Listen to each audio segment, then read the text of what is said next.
Hello, it's me again, Fanshawn, here to do another reading of How to Say No to a Stubborn Habit, Even When You Feel Like Saying Yes by Erwin W. Lutzer. It's been a while since I posted a video. It's a lot been going on with me. I'm in the middle of getting ready to move and have some nieces and nephews visiting also for the summer. And one of my brothers is visiting too.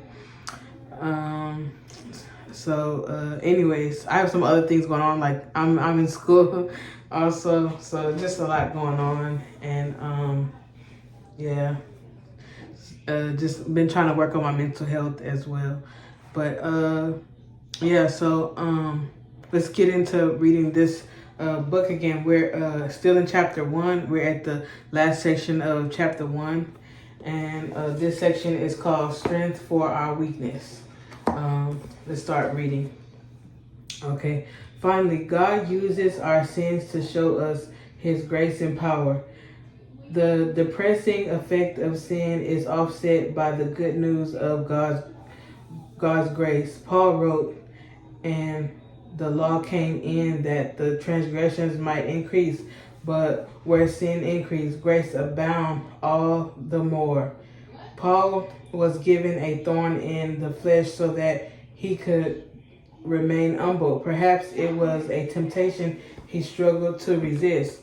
He asked God 3 times for deliverance, but God said, "My grace is sufficient for you, for power is perfect in weakness." Paul therefore boasted about his weakness, knowing that it provided an opportunity for God's power to rest upon him. For when I am weak, then I am strong. If you are beset by especially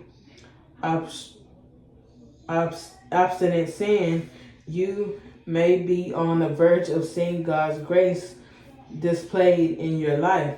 Although you may now be preoccupied with your struggle, you may soon be preoccupied with your God. God strikes at the core of our motivations. He is not interested in merely applying a new coat of painting, imposing a new set of rules. He wants to rebuild your mind and give you new values. The most important part of us is that which nobody sees except God, and He wants to begin His work there. Think about that particular sin of yours, the one that won't move,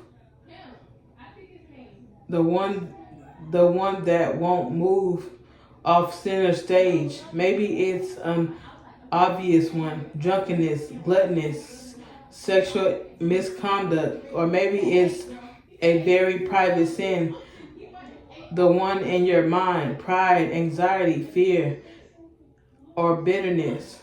Perhaps your imagination would make an X-rated movie looking censored, or you may have a personality related movie or you may have a personality quirk, a feeling of deep-seated inferiority, or an uncontrollable temper. Whatever it is, God can deliver you from that sin. You and He can track it down, root it out, and exterminate it. Sin need not have dominion over you. You can be sure that God will never take from you something that is good. Rather, when you are ready, He will remove the evil and replace it with something far better. He will tear down your fortress so that He can build a place in its place. Are you ready for such a transformation? The next chapter will help you answer that question. So now we're at the end of chapter 1, and it says suggest the application. And it says take inventory of your life by asking, What is my most persistent temptation? Why is it so difficult to say no to this temptation and yes to God? Read the story of Christ's temptation in the desert in Matthew chapter 4, verse 1 through 11. Lists all of the reasons why Christ might have found it easy to give in to Satan's suggestions.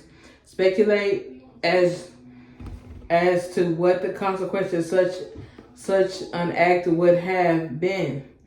Contrast with how the Israelites acted when they were hungry. Exodus 16, Numbers 11. What can we learn from and contrast between Israel and Christ? Before you read the next chapter, spend more quiet time in prayer with your special temptation or sin in mind. Ask God for wisdom in the following 3 areas. A, that you will be able to properly identify the cause of your defeat. B, that God will give you wisdom in planning a specific course of action to overcome the problem. C, that you will have the persistence to follow that action in its completion. Take a few moments each day and thank God for what He is doing. He is going to do in your life, and particularly how He is going to show you His strength and grace at the point of your weakness. Okay, and this reading was kind of short because it was just the end of the last chapter. I guess I could have read, but the last video would have been longer. But chapter 2 is going to be called Ground Rules, and we're going to read that next time. And hopefully it will be much quicker than this video came up. Hopefully it wasn't too loud in the background. My nieces and nephews are here. And so that's probably what their noises if you're hearing any. So see you guys again soon. And if you're not subscribed, please subscribe. And hopefully I can get more content up sooner. All right, bye.